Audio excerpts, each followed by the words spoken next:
Hi friends, welcome back to my channel. അപ്പോൾ ഞാനിന്ന് വന്നിട്ടുള്ളത് ചക്ക വരട്ടിയ റെസിപ്പി ആയിട്ടാണ്. ഞാനും ചക്ക വരട്ടിയത് ആദ്യമായിട്ടാണ് കേട്ടോ തിന്ന് നോക്കുന്നത്. യൂട്യൂബിലൊക്കെ കണ്ടിട്ടുണ്ട് എന്നല്ലാതെ തിന്ന് നോക്കിയിട്ടില്ലായിരുന്നു. അപ്പോൾ ഞാൻ ചക്ക വരട്ടുന്നതിൻ്റെ പൾപ്പ് കൊണ്ട് തന്നെയാണ്. നമ്മൾ സാധാരണ ചക്ക വീട്ടിൽ എടുത്ത് അരിഞ്ഞുണ്ടാക്കിയിട്ടാണ് ഉണ്ടാക്കുക. ഇത് എനിക്കങ്ങനെ ഒരു പാക്ക് കിട്ടിയതുകൊണ്ട് അങ്ങനെ തന്നെ ചെയ്യാമെന്ന് വിചാരിച്ചതാണ്. അപ്പോൾ ചക്ക വരട്ടി നോക്കാം നമുക്ക്.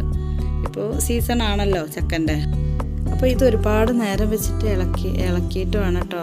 ഇതിങ്ങനെ ഇളക്കി നമ്മളെ ഈ പാനിൽ നിന്ന് വിട്ട് വരുന്ന ആ ഒരു പരുവത്തിൽ വരെ ഇളക്കിക്കൊണ്ടേ ഇരിക്കണം.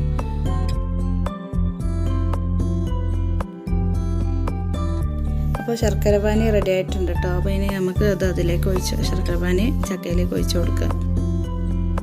ഇനി നല്ലപോലെ മിക്സ് ചെയ്യണത്.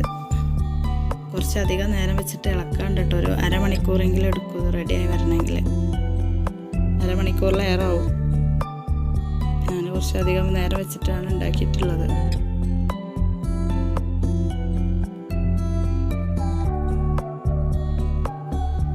ഫസ്റ്റായിട്ടാണ് ഇതുപോലെ പൾപ്പ് കൊണ്ടൊക്കെ ഉണ്ടാക്കി നോക്കുന്നത്. അപ്പോൾ ഒരുപാട് നേരം ഇളക്കിയിട്ട് നമ്മളെ കൈമലേക്കൊക്കെ അത് തെറിക്കും. അപ്പോൾ തെറിക്കാതിരിക്കാൻ വേണ്ടിയിട്ട് തുണി എന്തെങ്കിലും കൈമേൽ ചുറ്റി കൊടുക്കണം കേട്ടോ.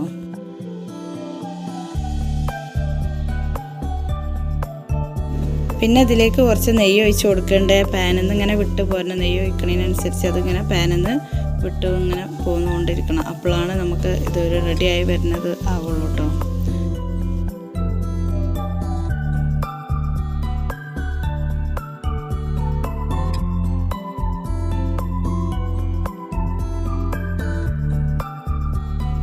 പിന്നെ ഇതിലേക്ക് ഒരു 2-3 ഏലക്കായ് കുത്തി കൊടുത്തിട്ടുണ്ട്. ഇതിൽ നല്ല ജീരകം ഇട്ട് കൊടുക്കുന്നവരൊക്കെ ഉണ്ട്. ഞാൻ അതൊന്നും ഇട്ട് കൊടുത്തിട്ടില്ല. അപ്പോൾ ആ ഒരു ചക്കൻ്റെ ടേസ്റ്റ് കൊണ്ട് മാറിപ്പോവും. അപ്പോൾ അതുകൊണ്ട് അതൊന്നും ചെയ്തിട്ടില്ല. ഒരു 3-4 ഏലക്കായ് എടുത്തിട്ട് കുത്തി കൊടുത്തിട്ടുണ്ട്. അതും പൊടിച്ചെടുത്തേക്കല്ല കേട്ടോ, ഇങ്ങനെ ഇട്ട് കൊടുത്തേക്കാണ്.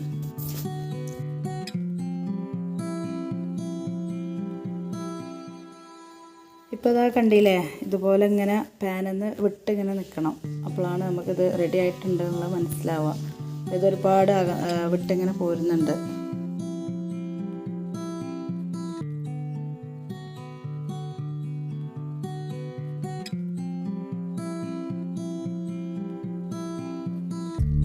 അപ്പോൾ ഇത്ര ഒരു ടൈറ്റിലാണ് കേട്ടോ വരേണ്ടത്.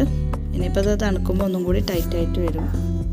ഇത് നമുക്ക് ഒരുപാട് കാലം സൂക്ഷിച്ച് വെക്കാനൊക്കെ പറ്റും. ഫ്രിഡ്ജിൽ വെച്ചാൽ മതി. അതുപോലെ തന്നെ കേട് വരില്ല. പിന്നെ അതുപോലെ തന്നെ ഇത് ചക്ക ഇല്ലാത്തവർക്കൊക്കെ ഇത് ആ ചക്ക ഇല്ലാത്ത സമയത്തൊക്കെ കഴിക്കാൻ നല്ല ടേസ്റ്റായിട്ട് വരും.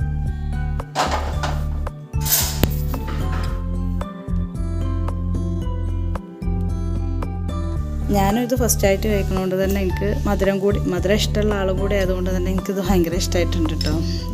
നല്ല ടേസ്റ്റ് ഉണ്ട് സത്യത്തിൽ. പിന്നെ ഇതുപോലെ നല്ല നമ്മൾ ലൂസ് ആവുന്നതിനനുസരിച്ച് ഒന്നുകൂടി ടൈറ്റായി വരുന്നുണ്ട്. ഏതായാലും എൻ്റെ വീഡിയോ ഇഷ്ടപ്പെട്ടാൽ ലൈക്ക് ചെയ്യുക, ഷെയർ ചെയ്യുക, സബ്സ്ക്രൈബ് ചെയ്യുക. Okay, thanks for watching.